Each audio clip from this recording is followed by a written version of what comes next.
Is destiny the result of our actions, or is it more than just the result of our actions, please? Uh, I would like to elaborately, point by point, whatever I have observed, like to narrate here. Everybody, please pay attention. First thing, when we try to talk and understand about destiny, it's a very, very wide subject and it may not be conclusively possible to understand everything. However, so by observing the mind, consciousness, mind's thinking, its visualizations, this is what we got to know. As I have told earlier also, during every incarnation, if the sadhana in the previous life, sadhana means here your efforts to achieve more single pointedness of the consciousness or the mind, both are same in different stages only. If there are thoughts, it is mind; no thoughts, it is consciousness. That's how what I mean.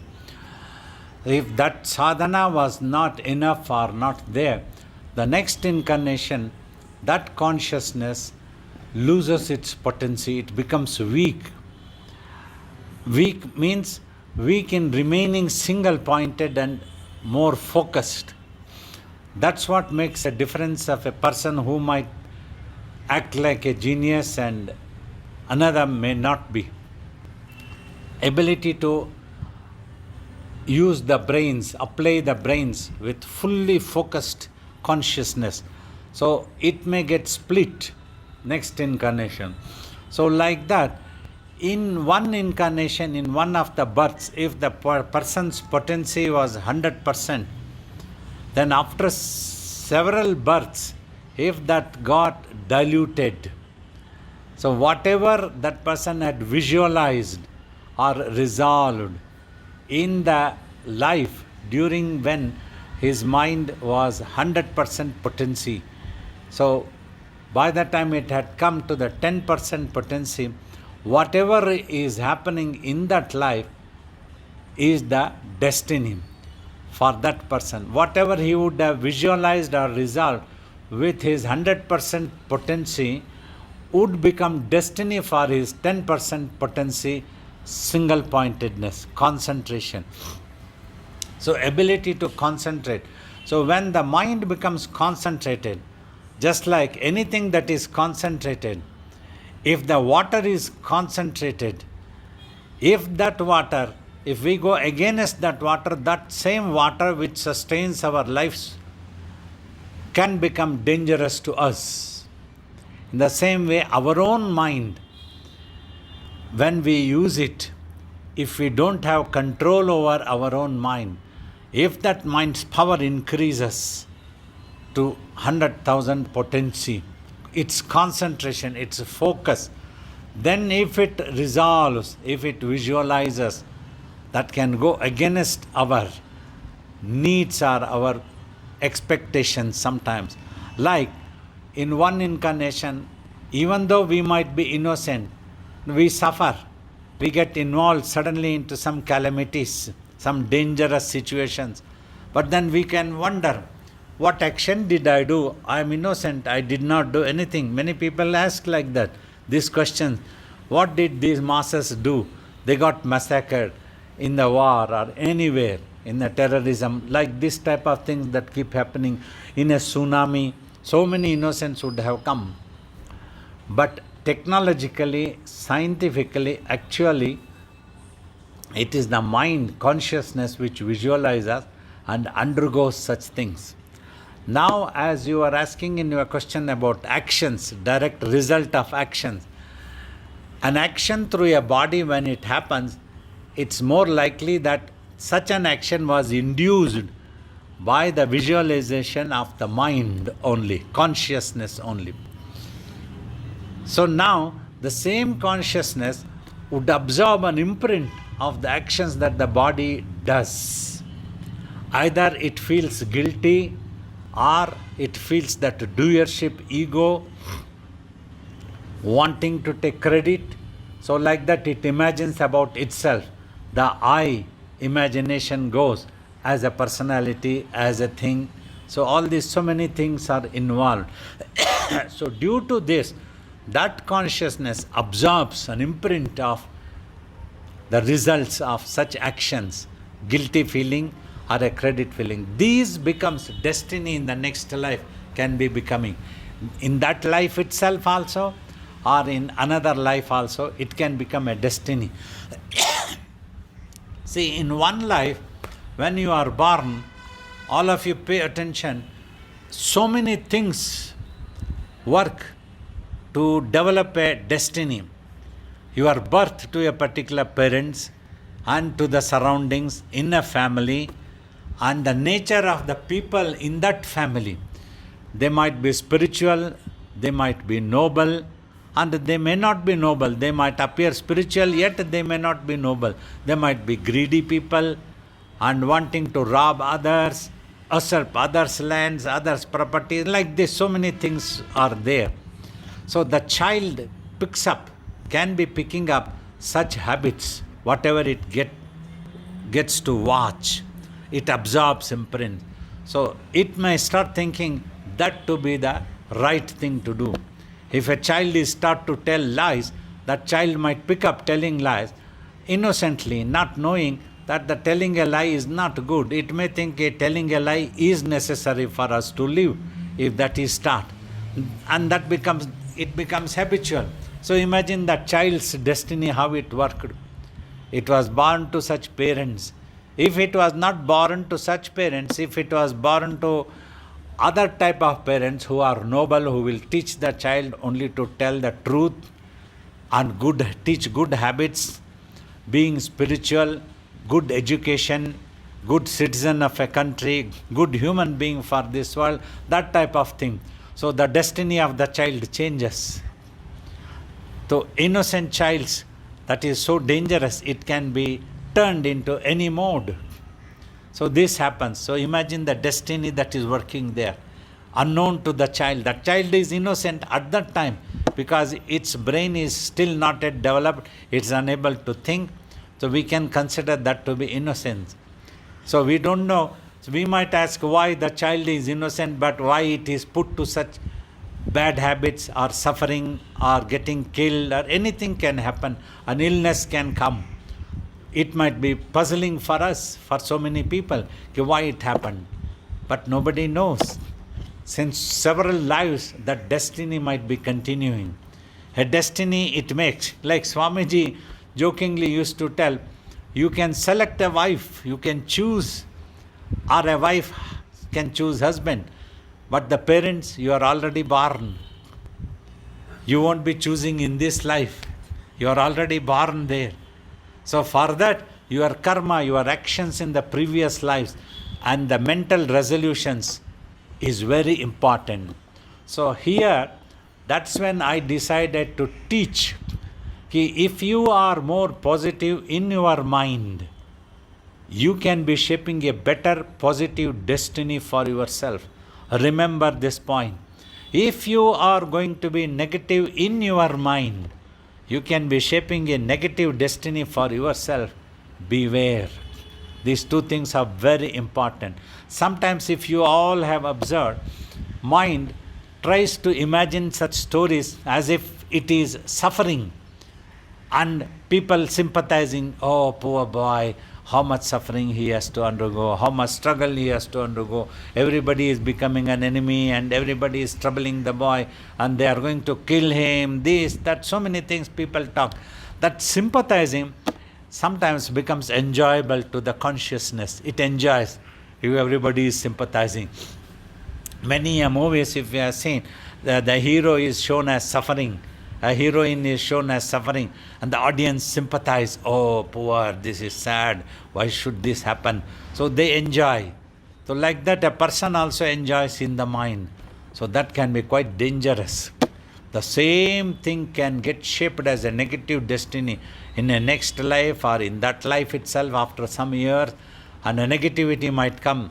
So though it might be innocent in that life, even when grown up also, it might be noble, devotional, anything, but it might be undergoing lot of suffering. people wanting to suffering. So this mental action is what is important. Of course, if the mind is well cultured, well conditioned, if it is noble, it will induce you to do good actions only. Automatically it is expected that the bodily you won't do wrong actions. So you are in a guru's ashram, you will always be noble thinking carefully. I am here only as a caretaker. This is my gurus. So I have to facilitate people coming here and doing sadhana, create peaceful atmosphere, and they should not be worried, they should not get panicked. There must not be any such situations. So that's our duty. That is the service to the master. Instead, if a person is thinking, oh, I am staying in this room and now this room becomes me, I must not give up this room. If any of the ashram people wants me to give up this room, I will demand 10 million rupees. That is the thinking of a person. Two different people thinking in two different ways. So what do you tell about the destiny? It's so peculiar. So it makes one parrot which was being brought up by a sage. It always spoke about, whenever anybody came, it used to greet the parrot, Ram Ram, Ram Ram, you are welcome, come and sit here. Whereas at another place, in a slaughterhouse, a parrot was being brought up. So all the time it got to hear wrong words only. Hi, it used to talk. You have come, cut your head. You have come, cut your head. Like that it used to talk. Parrot is the same. But it's the one parrot that is being brought up in a sage place. See its destiny. And another parrot being brought up in a slaughterhouse, see its destiny. And sometimes, even if 2 people, 3 people are in the same ashram, they spend 20 years, 30 years, different people may depict different destiny of their thinking, their habits, their culture, condition. Just like one person, when he see a divine's idol made up of silver, for one, a divine appears, it is divine, it is God. For another, only silver appears. Oh, this is made up of silver. How wonderful, if I can simply quietly rob this and sell this, I can make a lot of money. So, same place, it is the same temple place, same ashram place, but 2 people thinking 2 different ways. See the destiny, how it's working. So like this, never ending this destiny can be. So by observing, these are some of the points through which we will have to be careful. That's what finally, conclusively, that's what I would alert every one of you. Learn these things. Your mind, its thinking, its visualizations, its resolutions are very, very important. It needs to be positive until you are able to make it totally silent. When it is totally silent, then it merges with the divine. That's what happens. There is neither good nor bad. And it overcomes all destinies. Finished. Like a yogi also now, to tell more about this destiny, we have stopped the future of our destiny because there is no visualization and no desires are there. Nothing else is there to achieve. Just the quietness of the mind, consciousness. That is the self-awareness. Once you become aware of the self, you will understand that you don't need anything else. Anything that has to sustain this body on its own as it comes, it is acceptable. Without any greed, brood, any such thing, without any negative positivity, you simply accept and live like a monk. So that is what happens. But already in the previous life, whatever would have been visualized or resolved, that many things go on in this life. Until this body is not dropped, the destiny happens. Many people may wonder, oh, even the yogi becomes ill. Some people ask. It has to happen. After all, this is a body that has come due to destiny. This has appeared. So in this destiny, at least what we appreciate about our own destiny, the divine's grace. We are born to such a noble parent who taught us bhakti, devotional path, truth of life, all these things, practical experience, these type of things were taught to us. And we came across such noble people in the society also. Men or women, we saw such noble and good people who looked at us as a brother, as a son, as a child, as a father, as a grandfather, like that. Good people come. So that also is a beautiful destiny when you can come across only noble and good people around you. So for the last 20 years, we are working. That is also a destiny, you see. Slowly, with so much of work, so many people came expecting so many things, that I would produce a chain, I would give them this miracle, I would give them this power, curiosity, so many. And then they went away, oh, this person doesn't have any powers at all. Even among Swamiji's devotees, some commented, so he cannot make anybody dance, so he has no power. Swamiji has not given him powers. We just kept quiet. No problem. No power is necessary. Knowledge, wisdom, the truth that our Guru gave it to us, the truth that we experienced, and the visualizations and the observations that we made, we teaching. So in these 20 years, like the proverbial word we say, though we might have had to see some thorns, but we are grateful to the divine that we have seen so many beautiful roses. You see here today more than 120 people sitting with all their enthusiasm and interest, and out of reverence to Babaji, to practice the meditation and listen to my answers and the question. They are all here. They are all learned people, thinking people, ready to accept the truth. They have never known, nobody has asked me to produce a chain or a car and give to them. They just want to know about the mind, consciousness, about the self, about the destiny. Destiny is a very common thing which bothers many people. Suddenly we get to see such masses losing lives, and it is so sad. Why should they be losing? They were innocent. Irresponsibility of others also matters. Human irresponsibility. So if we humans behave responsibly, we can create a better destiny for the whole world. Unnecessary sufferings are not necessary. Unnecessary killings are not necessary. Everybody can live. This earth has so much of resources, good enough for all species, all human beings, if only we know how to consider about each other. So these are some of the points of destiny, not 100% conclusive. Much more might be there which has not been revealed by the nature, by the divine. So whatever is revealed, that we have answered. Thank you. There was a lot you covered there, Babaji. So you say a yogi has no destiny, that the karma, the destiny has finished. Should somebody, like the rest of us, should we aim to have the view that we have no destiny, or that we should have create a positive destiny by our attitude and behavior? First important point, your efforts must be to achieve silence of the mind is important. Then only you can overcome the destiny effects.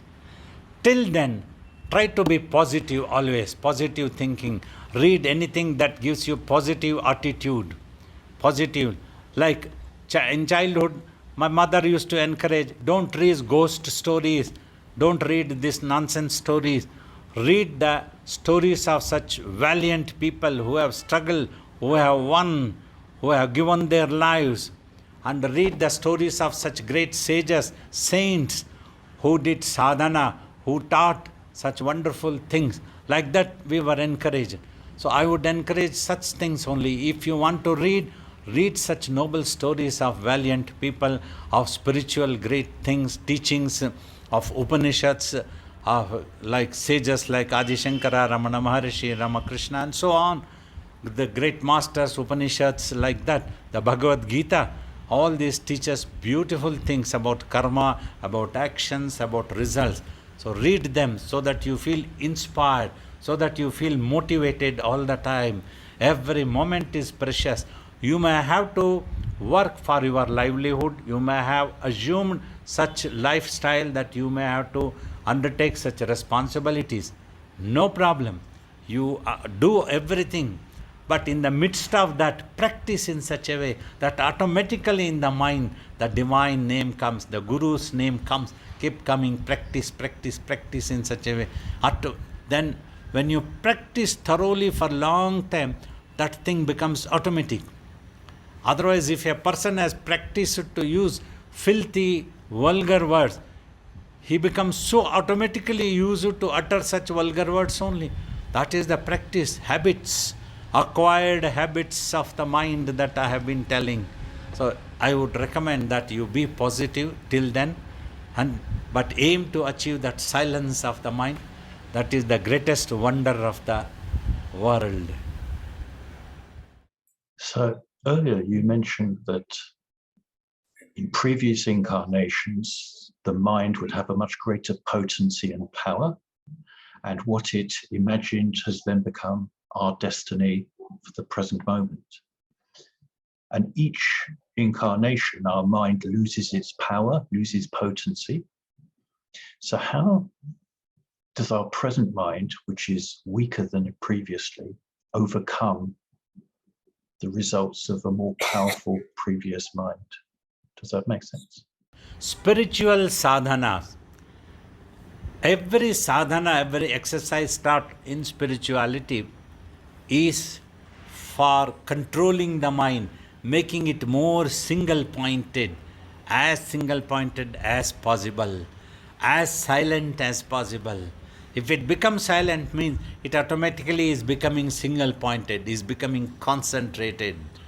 So during this time of period, it is essential that your character, your culture, everything is important.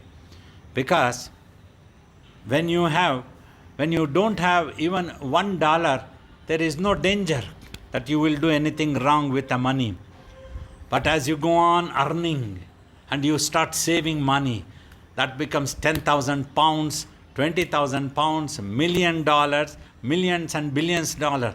When such a thing comes, if you are not good charactered person, if you are not noble, if you are greedy, then where will you spend? You will spend all those money for wrong things, and you become self-destructive.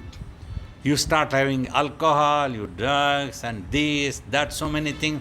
You start imagining these are the things which is giving you happiness, and you become in such a way that you cannot die and you cannot live. Your brain gets destroyed slowly with that intoxicating power. So that is important. In the same way, when mind is becoming concentrated through sadhana, you must not get attracted to any power. That's what the story of angels and demons always told. The Puranas stories is told how when you become greedy of a power, greedy of such status, such things, then you lose your character. You will go by hook or crook, I must have this. Then you start doing such a wrong thing and lose all your power of meditation. Like always in the stories of legendary stories, the demons also have been shown as having enormous mental power and physical strength. So they could sit for long hours and long years and do tapas. But what says the story always in the end as divine coming in front of them, because they could invoke the divine in a form, and in that form the divine would come. But they would end up asking boons. Give me this power so that nobody should kill me. I should be able to kill everything in the world, and I must be able to rule, I must be able to control. But finally they all end up doing some mistakes, some foolish things. So because the stories of Ravana, Hiranyaksha, all these things are shown. So I should not be killed on the ground, I should not be killed in the sky, whatever he could think. He thought, then the story tells in the incarnation of Narasimha, half lion and half human being, God came and kept him on the doorsteps and killed him, not with any weapon that he had asked a boon, with his nails, strong nails. he is pierced. So like this, these are the moral values are, morality is that one. Never go for such powers. Do not get attracted and become greedy. Like our Swamiji said, when God, even if God comes in front of you, don't ask for anything that God can give you. That is all illusion. That will not be there permanently. It will appear and disappear. Ask for God only. You tell that, I want you, my Lord. Take me to your lotus feet. Let me merge in you. Purify me. Make me eligible to merge with you. That is the final. And you won't need any power. You don't need anything else. You have supreme peace. You are supremely contented. You are totally secure. Nobody can do any harm. You are the single self that exists. So that is what is important. When you try to control the mind, make it silent, aim for that one. So thus you can control your destiny also, and you can get elevated towards divine, your original place, abode. Thank you. So even if we make our mind more powerful and we undergo deep meditation, still we could end up with the wrong motivation or the wrong attitude. How do we make sure that we always have that correct aim and attitude? Need to have a firm conviction that this universe is impermanent and it is not going to give us permanent happiness at all. See, everybody, either knowingly or unknowingly, are looking for peace, happiness, enjoyment, whatever they want to do, if they can enjoy. If a person comes in front of a yogi like us, sits, if they feel peaceful and enjoy, then only they will come. Otherwise, they don't like to come. Enjoyment, happiness is such an important thing. They will go to a mall, shopping mall, and they will go to market, they will go to cinema, they will go to war, and they will go to kill others, they will go to rob others, anything. They derive some happiness temporarily, but though in a wrong way, out of ego. Some people derive such enjoyment by killing others. Imagine. This, we cannot imagine these things. This is unknown to us. But some people do that one. So that's what happens. But they will end up, their destiny will also be the same finally one day. So these are wrong things. That's what is very important, that we need to have a firm conviction that this world is impermanent and will not give us any permanent happiness. Our own body will die. No matter, we might kill the whole world, but we will also die one day. We are not going to be on this earth forever. We haven't come for that. No matter. We see the history or legendary stories. So many emperors came to rule the world. So many came with strong armies. So many came to invade others, kill others.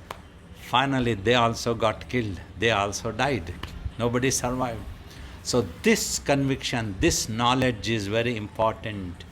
So then that detachment comes, vairagya. We must find that permanent, which is indestructible, which is eternal. Only such a thing can give us eternal happiness. Then there is no harm, no insecurity at all. Total peace always. Without harming anybody else, any other thing, we can achieve our peace, our happiness.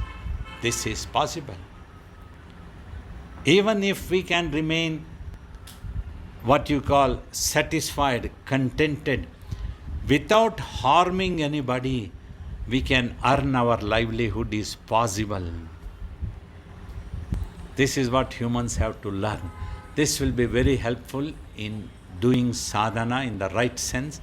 When you do tapas, that's what I have told before also, between Swamiji and a certain disciple of Swamiji, that happened. Swamiji innocently just went on watching when he was initiated into the tapas by the Jangama sage. And when he went on watching, he lost all desires. he became so purified. Even when the divine manifested in the form, he didn't have anything to ask. No boon is necessary. There were no desires. I don't have anything to ask. Instead, he asked God, the form that had manifested, if there is anything I can do for you, please tell me. As long as this body is there, I will do it for you. Such purification, such nobility came. He became a perfect yogi. Such wonderful yogi who come once in ages very rarely. Whereas one of his disciples wanted to marry him and went on with the same idea to do tapas. In the end also asked for the same marriage and couldn't achieve self-realization, couldn't achieve peace, contentment, nothing happened. That's what Swamiji used to tell. This is a great lesson for anybody to learn. Another simply went and got married even after a few years of tapas. So this vairagya is very important. That which looked after us. Like a mother, this vairagya looked after us during our tapas, during our service to the master for 20 years. We were here in the ashram every time. And Swamiji himself gave hints, always looked after us. So that way we felt secure. So that's why the old saying, never tell a lie to the guru, to your doctor and to your lawyer. Then only the guru can protect you, guide you towards the right sense. Some people develop, they think they have become very intelligent and they tell some lies to the guru. Oh, I had been there and I had to face this trouble, that's why I could not come for meditation. The guru says, okay, no problem. Next time you try to come, you lose that day. Thank you, Babaji. So when you met Swamiji, would it be your destiny that you were destined to meet your guru? Yeah, you see, circumstances happen in such a wonderful way. After I was born in the town called Kolar, before that, after a few years later, when I was 8 or 9 years old, Swamiji came all the way from Andhra Pradesh to Karnataka. He settled in Bangalore, establishing an ashram about 90 kilometers from the town of Kolar. However, until I was 16 years old, I never got to know about this. Though it was so close, and many a times we visited Bangalore city. We never got to meet any of Swamiji's devotees. We never got to see anybody who would tell me about Swamiji. Finally, miraculously, at the age of 16, when I was in a college in Mysore city, Mysore is about 150 kilometers south of Bangalore. You know, talking of destiny, I am explaining all this, how the circumstances got created. There suddenly I got to hear a whisper in the ears, Shiva Bala Yogi is your guru and you will get everything from him. Probably the destiny started working in that way. And then I was guided to go to a certain temple of sage Raghavendra. There I happened to meet Swamiji's devotee. Actually there a priest was narrating Lord Krishna's story. That was quite interesting. I sat and went on hearing. But at the end of the story, after 1 hour, that priest took leave and he went away. Then this old man came because I was young. So he told me, all the people here are 70 and above, senior and super senior citizens. So why are you here? So have you fought with your parents and you want to trouble them? You have come here. I said, there is no such thing. Gentlemen, I am looking for Shiva Bala Yogi.